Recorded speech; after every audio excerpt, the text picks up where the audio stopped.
One to one பக்தி நேயர்களுக்கு வணக்கம். நான் கலைப்பிரியா பழனி. இன்னைக்கு நம்ம கூட யாரு இருக்காங்க அப்படின்னா, சிவவாக்கு ஜோதிட ரத்னா கிருஷ்ணவேணி மேம் தான் இருக்காங்க. வணக்கம் மேம். வணக்கம். எப்படி இருக்கீங்க? நல்லா இருக்கீங்க. ரொம்ப தமிழ் புத்தாண்டு நல்வாழ்த்துக்கள்மா. ரொம்ப நன்றி மேம்.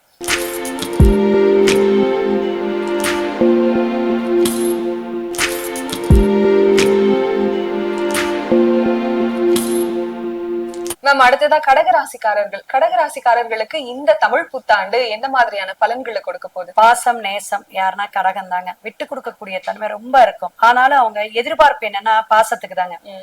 ஒரு அன்பு அப்படிங்கிற இடமே அதுதான். காதல் வசப்படுறது, உணர்ச்சி வசப்படுறது எல்லாமே கடகம் தான். ஏன்னா அந்த சந்திரன் அத்தனை ஆளுமை தன்மையா அங்க இருக்குது. சோ இவங்களுக்கு உச்சம் பெற்று வர வரையிலும் 12ஆம் இடத்துல குரு விரயமா இருந்தாரு. குழந்தைங்கள்னால விரயம் என்னன்னா நல்ல விரயம் தான். ஒண்ணு கல்யாணத்துக்காக இருக்கலாம், அல்லது குழந்தை பாக்கியத்துக்காக இருந்திருக்கலாம், அல்லது படிப்புக்காக கூட இருந்திருக்கலாம். குழந்தைங்களுக்கு இந்த உயர்கல்வி காலேஜில எல்லாம் போடுறதுக்கெல்லாம் தேவையில்லாம ஒரு 4 லட்சம் எக்ஸ்ட்ரா கட்டுற மாதிரி ஆகி போச்சு மேடம் அப்படின்னு பாக்குறவங்களுக்கு தான் அந்த கண்ணோட்டம் தெரியும். சோ அது மாதிரி இருக்கலாம். அந்த விரயம் எல்லாம் இனிமே வரக்கூடிய காலகட்டம் அந்த ஜூனுக்கு மேல நல்ல ஒரு அமைப்புல வருமானம் கூடும். வருமானம் கூடும் பொழுது இவங்களுக்கு என்னன்னா சிக்கனம் தேவை. வருமானம் வரும்போது சிக்கனம் பிடிக்கணும். கண்டிப்பாங்க. அடுத்தது அஷ்டமத்து சனியாக இருந்துச்சுங்க கடகத்துக்கு. இப்ப அந்த கஷ்டம் எல்லாம் நிவர்த்தி ஆகக்கூடிய அமைப்பு. படிப்படியான தொழில் சார்ந்து தொழில் துறையில இருக்கிறவங்க எல்லாத்துக்குமே ரொம்ப ரொம்ப சிறப்பா கடகத்துக்கு இருக்கும். ஏன்னா ஒரு 85% சொல்ற அளவுக்கு கடகராசிக்கு டாப் மோஸ்ட்ங்க. தன்னுடைய கவலை எல்லாம் தீரக்கூடிய காலகட்டமாக, எண்ணிய எண்ணங்கள் எல்லாமே நிறைவேறக்கூடிய காலகட்டமாக இருக்கும் கடகத்துக்கு. கண்டிப்பா மேம். குடும்பம் எப்படி இருக்கும் மேம்? குடும்ப ஒற்றுமை கண்டிப்பா நல்லா இருக்கும். விட்டு கொடுத்து போகக்கூடிய அமைப்பு இந்த 2ஆம் இடத்துல குடும்பம்னு அர்த்தங்க. ஏது இருக்கிறார் எப்படின்னா ஒரு விரக்தி தன்மை இருக்கும். அவங்களே பாசம் கட்டினா கூட இவங்க பாசத்தை மட்டும் இன்வால்மெண்ட் இல்லாம இருப்பாங்கன்னு வச்சுங்களேன். பாசம் வேற அன்பு வேற. சரிங்க ஐயோ அவங்க பண்றாங்க அப்படின்னு பேசிட்டு ரொம்ப இன்வால்மெண்ட் இல்லாம இருந்திருப்பாங்க. ஒரு விரக்தி தொழில்னால. ஏன்னா இந்த பணம் ஒண்ணுதான் எல்லா பாசத்தை கூட பணத்துல வாங்கிடலாம், அம்மாவை மட்டும்தான் வாங்க முடியாது.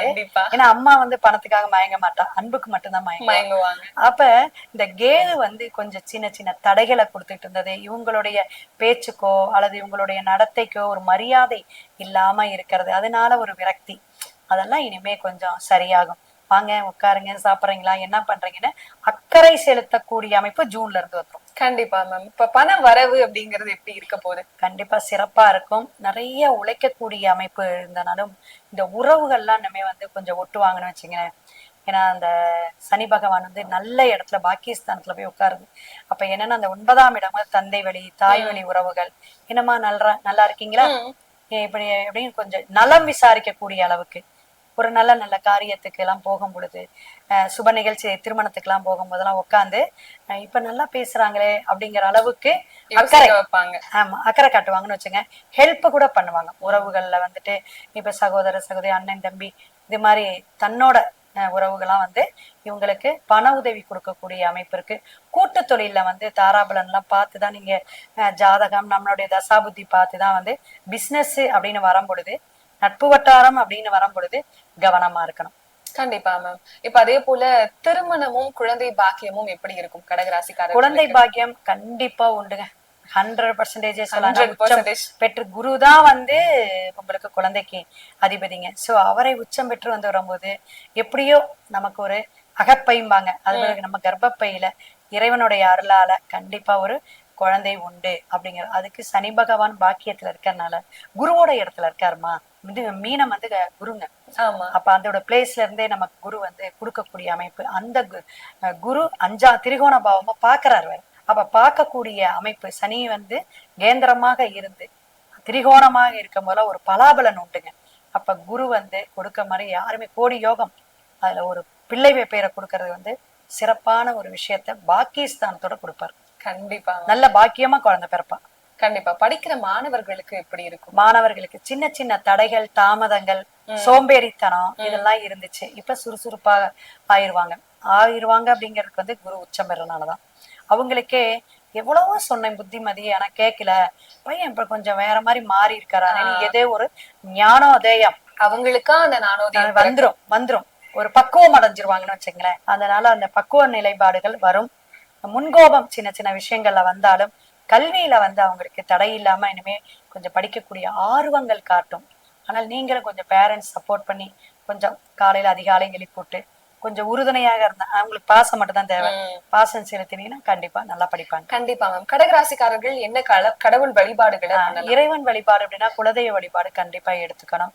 காவல் தெய்வம் இதே மாதிரி கன்னிமார் காமாட்சி அம்மன், கருப்பராயன், அதே மாதிரி முனீஸ்வரன், முனியப்பன், காவல் தெய்வமாக இருக்கக்கூடிய அமைப்புல இருக்கிறவங்களுக்கு செவ்வாய்க்கிழமை அல்லது சனிக்கிழமை போயிட்டு மாலை வாங்கி, அந்த கேது 2ஆம் இடம், அவங்களுக்கு மாலை வாங்கி சாத்தணும். அதே போல அவங்களுக்கு எலுமிச்சம்பழம் கனி வைக்கணும். எலுமிச்சம்பழ சாதம், கலவை சாதம் செஞ்சு தான தர்மம் செய்யும் போது ரொம்ப சிறப்பா இருக்கும். வாழ்வியல் பரிகாரம் அப்படிங்கும் போது தனக்கு குருவாக இருக்கக்கூடிய வாத்தியாரோ அல்லது மேனேஜரோ அவங்களுக்கு இது போல வந்து உங்களுக்கு மரம் சார்ந்து இருக்கக்கூடிய, அந்த குருங்கிறது விருஷம், சோ அந்த சேர் வாங்கி கொடுக்கலாம், கிஃப்டா வியாழக்கிழமை கொடுக்கலாம், அல்லது நீங்க பிறந்த நட்சத்திரம் அன்னைக்கு கொடுக்க முடியும். இந்த ஆண்டு உங்களுக்கு தனவரவு பெருகும். நிறைய இருக்குங்க சூட்சுமம். அதாவது தாந்திரிகத்துல சொல்லலாம், வாழ்வியல்ல சொல்லலாம். நமக்கு ஒரு கிரகங்கள் கோச்சாரம் சிறப்பா கொடுக்கும் பொழுது ஜாதகத்தை அவசியம் பார்த்துக்கணும். நம்ம என்ன துறை சார்ந்து இருக்கோமோ அது சக்சஸ் பண்ணா போதும். சரிங்களா? கண்டிப்பா மேம். இப்ப கடகராசிக்காரர்களுக்கு எவ்வளவு பெர்சன்டேஜ் கொடுப்பீங்க மேம் இந்த தமிழ்? 85% கொடுக்கலாங்க, நல்லா இருக்கும். ஏன்னா அந்த சனியோட மற்ற கிரகங்கள் சேர்க்கையினாலதான், மற்றபடி எல்லாமே சுக்கிரன் நல்லா இருக்காரு, குரு பகவான் நல்லா நிலைமைக்கு வராரு. அதனால ஒரு 4 மாதம் கழிச்சு நல்ல ஒரு சிறப்பாக இருக்கும். சனி பகவான் இந்த மாதத்திலிருந்தே நல்லா அருமையான தொழில் வளர்ச்சியை கொடுத்துட்டு இருக்காரு. கண்டிப்பா மேம். பொதுவாவே வருடம் பொருந்தாலும் சரி, மாதம் பொருந்தாலும் சரி, எல்லா மக்களோட மனநிலையும் நம்ம ராசிக்கு எப்படிதான் இருக்கும் அதை தெரிஞ்சுக்கணுமே அப்படிங்கிற ஒரு ஆர்வம் அவங்களுக்குள்ள இருக்கும். ஏன்னா பெரும்பாலும் ஜோதிடர்கள் சொல்றதை கேட்டு நிறைய பேரோட வாழ்க்கையில பல விதமான மாற்றங்கள் இங்க நடந்திருக்கு அப்படிங்கிறதுனால அந்த நம்பிக்கை மக்களுக்கு ஆட்டோமேட்டிக்கா வந்துருது இல்லையா? சோ இந்த புத்தாண்டு, அதுவும் தமிழ் புத்தாண்டு வரப்போகுது. இந்த தமிழ் புத்தாண்டு ஒவ்வொரு ராசிகளுக்கும் எப்படி இருக்கு அப்படின்னு சொல்லிட்டு சொல்லுங்க மேம். அனைவருக்கும் நல்வாழ்த்துக்கள், புத்தாண்டு தமிழ் நல்வாழ்த்துக்கள். அதாவது 60 தமிழ் புத்தாண்டுங்கிறது இருக்குங்க, 60 வருடங்கள் இருக்கு. அதுல பராபவ வருடம் அப்படிங்கிறது ஒரு சிறப்பான ஒரு விஷயம். அவமானம், கெட்ட பேரு, சின்ன சின்ன இந்த போர்க்களம், பராபவ அப்படின்னா ஒரு பரபரக்கக்கூடிய அமைப்புல இந்த அரசியல் சார்ந்து ஆன்மீக துறையிலையும் சில பிரச்சனைகள் எல்லாம் ஏற்படுத்தக்கூடிய வருடமாக இந்த வருடம் நிறைய வந்து பஞ்சாங்கத்துல நமக்கு தகவல் கொடுத்திருக்காங்க. பிரபஞ்சத்துல பாத்தீங்கன்னா இந்த பஞ்சபூத தத்துவத்துல நீர், நிலம், காற்று அப்படிங்கறதுலயும் சில விஷயங்கள், இடர்பாடுகள், பூகம்பம் அல்லது நீர் சம்பந்தமான பிரச்சனைகள்லாம் வரும். அழிவை கொஞ்சம் சந்திக்கக்கூடிய அமைப்பு உண்டு அப்படிங்கிறதும் ரொம்ப ரொம்ப நம்ம கொஞ்சம் கவனமாக இருக்கக்கூடிய ஆண்டாக இருக்கு. சதயம் நட்சத்திரத்துல பிறக்கக்கூடிய இந்த ஆண்டு எப்படின்னு பாத்தீங்கன்னா கிரகங்களுடைய அமைப்பு ராகு கேது சர்பம் அப்படிங்கக்கூடிய அந்த இதுல வந்து லாக் ஆகுது. கால சர்ப தோஷம்பாங்க. அப்ப கும்பத்துல ராகுனா இங்க சிம்மத்துல கேதுங்க. மத்த கிரகங்கள் 7 அடைவுக்குள்ள வருது. இது ஒரு சிறப்பான ஒரு விஷயம். நம்மளுடைய பிறப்பு ஜாதகம், ஜனனம், எந்த டைம், எந்த லக்னம், லக்ன புள்ளி, ராசி, இத வச்சுதான் நம்ம சொல்றோம். அதே போலதான் இது. கண்டிப்பா ஒரு நம்ம நாட்டுல வந்துட்டு சுதந்திரம் பெற்ற அந்த நாள் நேரத்தை கூட குறிச்சு வச்சிருக்காங்க. அப்ப ஒவ்வொரு காலகட்டத்திலையும் அது ஒரு தசா புத்திய சொல்றது. அதே போல அந்த கிரகத்துடைய கோச்சார இணைவுகள், அந்த இணைவுகள் வந்து நம்ம கிரகத்தோட சேரும் பொழுது பாவகத்தன்மையா நிறைய பல பரிமாணங்கள் ஆண்டுக்கு ஆண்டு, மாதத்துக்கு மாதம் மாறும். அப்ப ஆண்டு கோளாக மாறக்கூடியது 2.5 ஆண்டுக்கு ஒரு தடக்க சனி பகவானுங்க இப்ப மீனத்துல பிரவேசிச்சுட்டு இருக்காரு. குரு வந்து ஒரு விசேஷ சுபகிரகம். அது பாத்தீங்கன்னா மிதுனத்துல இருந்துட்டு இருக்காரு ஆல்ரெடி.